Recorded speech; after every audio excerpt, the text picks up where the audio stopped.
இந்த நிச்சயமாக வந்து எடுக்கப்படாத காரணம் என்னன்னா என்னுடைய பிரச்சாரத்தின் மூலமாக இதையெல்லாம் பொதுமக்கள்கிட்ட விலக்கி சொல்லுவோம். நிச்சயமாக நாங்கள் வெற்றிடுவோம். சார், ஜெயலலிதா இருக்கும்போது தமிழ்நாட்டில் நடக்கிற பல விஷயங்கள் வந்து அவங்க கவனத்துக்கே கொண்டு போக மாட்டாங்க. அப்படி ஒரு நிலை இப்போ தற்போது ஏற்பட்டிருக்கு அப்படிங்கிற மாதிரி ஒரு கருத்து இருக்குது. அப்படி சொல்கிறவங்க வந்து இந்த அவர் உடனடியாக இதுவரையிலும் ஜெயலலிதா அசம்பிளிக்கு வந்துருக்காங்க. நான் ஒன்று கேட்குறேன், எங்களை கேட்குறாங்களே, ஒரு சீஃப் மினிஸ்டர் 3 வருஷம் பேசாமலே இருந்தார். இந்த நாட்டில் இருந்தாரா இல்லையா? ஒரு சீஃப் மினிஸ்டர் அசம்பிளியில் பேசாமல் இருந்தாரா இல்லையா? ஆனால் எங்கள் சீஃப் மினிஸ்டர் உடல்நிலை பாதிக்கப்பட்டிருந்தாலும் உடனடியாக வந்தார்.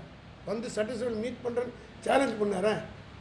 எந்த சீஃப் மினிஸ்டர் அப்படி பண்ணியிருக்காங்க? ஓடி போனவங்கள இப்போ நேற்றுக்கு அசம்பிளியிலேருந்து எடுத்ததுக்கு இவ்வளோ பேசுகிறார். ஒன்றும் இல்லை, குட்காவை கொண்டு போய் அசம்பிளியில் காட்டினாங்க. இது ஒன்றும் பெரிய தப்பே இல்லை. எனக்கு தெரிஞ்சு இந்த மாதிரி அசம்பிளியில் பல மதியழகன் எங்ககிட்ட எதிர்கட்சியில் இருக்கும்போது இட்லி வேலை காட்டி இட்லியே கொண்டு போய் சட்டசபையில் காட்டினாங்க. அதெல்லாம் அனுமதிக்கப்பட்டது. அதுபோல் இந்த குட்கா பேன் பண்ணப்பட்டது, விற்கிறாங்க. அதில் யார் யார் லஞ்சம் வாங்கினாங்கன்னா உங்களுக்கு தெரியுமில்ல. டிஜிபியாக வாங்கினாருன்னு சொன்னாங்களா இல்லையா?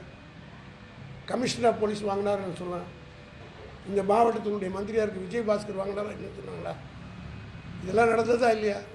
அசம்பிளியில் இதை கொண்டுட்டு போய் அந்த குட்காவை காட்டினதுக்காக அவங்களெல்லாம் பதவி நீக்கம் செய்வதற்கு நடவடிக்கை எடுத்தாரா இல்லையா எடப்பாடி? உரிமை குழுக்கு அனுப்பி அவர்களை எல்லாம் நீக்குவதற்கு முயற்சி எடுத்த போது திமுகவில் சட்டத்துறை வலுவாக இருந்த காரணத்தால் ஹைகோர்ட்டுக்கு போய் அது ஸ்டே வாங்கணும். இல்லைன்னா ஒரு எங்கள் கட்சியினுடைய ஏறத்தாழ 60 எம்எல்ஏடைய பதவி பறிச்சிருப்பாங்களே. அதை கொண்டு போய் குட்காவில் சட்டசபையில் காட்டினதுக்கு இப்போ குதிக்கிறார எடப்பாடி இவ்வளோ அக்கிரமத்தை பண்ணிவிட்டு மக்கள் மறந்து விட்டார்னு நினைக்கிறார்களா? இதையெல்லாம் நாங்கள் மக்கள் மத்தியில் எடுத்து சொன்னால் எடப்பாடி யார், தளபதி யார் என்பது மக்களுக்கு தெரியும்.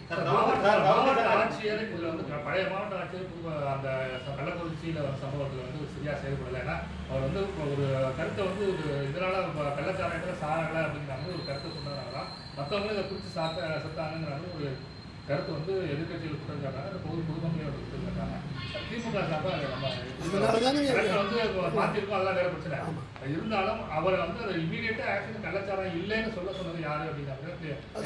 அவர் தான் கேட்கணும். நீங்கள் சொன்னார்ல கலெக்டர், அவரே கேட்க வேண்டியது தானே. சார், சவுக்கு சங்கர் உள்ளிட்ட பல பேர் வந்து சமூக வலைதளங்கள் சம்பந்தப்பட்ட இடத்துல வந்து 6 மாதத்துக்கு முன்னாடியே இந்த மாதிரி கள்ளச்சாரம் இந்த சம்பவத்தை மட்டும் கொண்டு சவுக்கு சங்கர் சவுக்கு சங்கருக்கு 6 மாதத்துக்கு முன்னாடி கேளுங்க. சவுக்கு சங்கருக்கு எனக்கு தனிப்பட்ட தகராறு. என் மேலே அவர் வழக்கு போட்டிருக்காரு, கண்டெம்ட் ஆஃப் கோர்ட் போட்டிருக்காரு. அப்படி இருக்க போது நான் அவரை பற்றி பேசுறது தப்பு. கோர்ட்டில் கொண்டு வந்து சொல்கிறது கேளுங்க. அவர் இல்லைங்க, அவர் சம்மந்தமாக கேள்வி கேட்குறீங்கள. நான் கோர்ட்டில் இதுக்கு பதில் சொன்னேன்னா என் மேலே கண்டெம்ட் பெட்டிஷன் அவர் போட்டிருக்காரு, பெண்டிங்காக இருக்குது. அப்படி இருக்கும்போது கோர்ட்டை நான் அவமதித்து ஆகணும்ல. அதெல்லாம் பல்வேறு சமூக வலைதளங்கள் அவரை பற்றி இல்லை, பல்வேறு சமூக வலைதளங்களில் தொடர்ந்து இந்த அந்த பகுதியில் வந்து தொடர்ந்து இருக்கிறதா வந்து ஊடகங்கள், சமூக ஊடகங்களையும் சரி ஊடகங்களையும் சரி செய்தி வெளியாகிட்டே இருந்தது. அப்போ நம்ம வந்து தமிழக அரசு கொஞ்சம் வந்து அதுதான் எங்கெங்கே செயலச்சா நான் தான் சொல்கிறேன்னா, இந்த சம்பவம் நடக்குது ஒரு வாரத்துக்கு முன்னாடி தமிழ்நாடு பூரா இருக்கிற போலீஸ் ஆஃபீஸர்ஸ் கூப்பிட்டு சீஃப் மினிஸ்டர் பேசினாரா இல்லையா? அவங்கள வச்சு தானே சார் வண்டி ஓட்டணும், நாங்களே போய் போட முடியும். அதனால் எல்லா விதமான நடவடிக்கை இதுவரையில் எந்த கவர்மெண்ட்டும் எடுக்காத நடவடிக்கை தலைவர் மு க ஸ்டாலின் எடுத்திருக்காரு.